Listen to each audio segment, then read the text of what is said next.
Barokahnya sekolahai.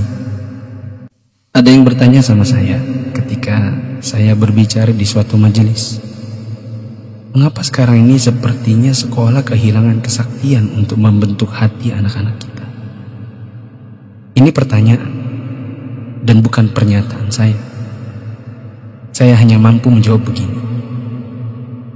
Dulu orang tidak sekolah setinggi sekarang ini. Bahkan di kampung tak ada yang hebat berteori pendidikan sedahsyat hari ini. Bisa dibilang teori pendidikan sekarang mungkin sudah menyentuh langit ketujuh. Tapi sebenarnya ada yang hilang, yang disebut dengan keberkahan. Keberkahan bukan buatan manusia, melainkan pemasena puange, rahmat Allah. Bukan sekolah yang membuat orang sukses, tetapi Allah lah yang berada di balik semua kesuksesan manusia dalam usahanya. Maksudnya, secara khusus saya mengajak Anda yang berusia 40 tahun ke atas untuk menengok sejenak ke belakang. Balik, Ki. Ingat waktu kita sekolah di SD, yang nafas tak baru setengah-setengah, kita sudah disuruh ke sawah, membantu guru matanik menanam padi, membantu guru mencari kayu bakar di daret, di kebun, mengambil air untuk dipakai guru di rumahnya, disimpan di gumbang. Teori praksis pendidikan saat ini akan berkata bahwa ini tak ada hubungannya dengan kurikulum dan media pendidikan dan lain-lain. Kita disuruh mengerjakan pekerjaan oleh guru yang seakan tiada hubungannya dengan akademik. Bukan itu saja, bahkan mungkin kita pernah menjaga jualan guru. Tak hanya itu, kita kalau dipukul oleh guru hingga setengah hidup, atau masengo, mimisan, akibat pukulan mistar kayu guru dan jangka pelingkar yang ujungnya runcing. Disinilah intinya. Atas itu semua, pernahkah orang tua kita protes? Pernahkah orang tua kita mengeluh dengan tugas-tugas tadi?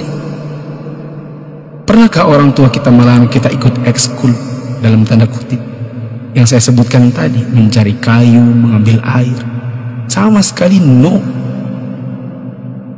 Orang tua kita tak pernah mempersoalkan. Inilah mata air yang mengalirkan keberkahan. Atas kesabaran orang tua terhadap dunia persekolahan, Allah pun menurunkan rahmatnya. Dia membalas kebaikan hati orang tua atas penghormatan terhadap guru dan eksistensi sekolah yang bahkan mungkin dengan segala kelemahan. Tak perlu pakai teori pendidikan, sebab orang tua kita tak paham itu semua. Tapi teori dan kehendak Allah yang berlaku. Inilah yang disebut dengan barakah, keberkahan. Boleh jadi kita sudah jauh berjalan, tapi mari kita tengok sejenak betapa hebatnya pendidikan orang dulu. Kebodohan guru zaman dulu dengan ekskulnya, serta kesabaran orang tua dengan ketidakpahamannya, rupanya membuat Allah Ta'ala menurunkan barakah pemasai. Atas berkat rahmat Allah, bukan hanya bagi guru, tidak juga hanya untuk orang tua, bahkan keberkahan itu pun dinikmati oleh anak didik. Tengoklah sekarang, orang tua memenjarakan guru, anak memfitnah gurunya, dicubit bilangnya ditempelek, diajari katanya dicaci maki, dinasihati lapornya dihina, ditegur ujarnya dipermalukan. Bagaimana mungkin berkah Allah bisa datang? Anda yang berumur 40-an, pernah kita melakukan ini? Bahkan kita membohongi orang tua karena melindungi guru. Kalau perlu orang tua tak perlu tahu apapun keadaannya.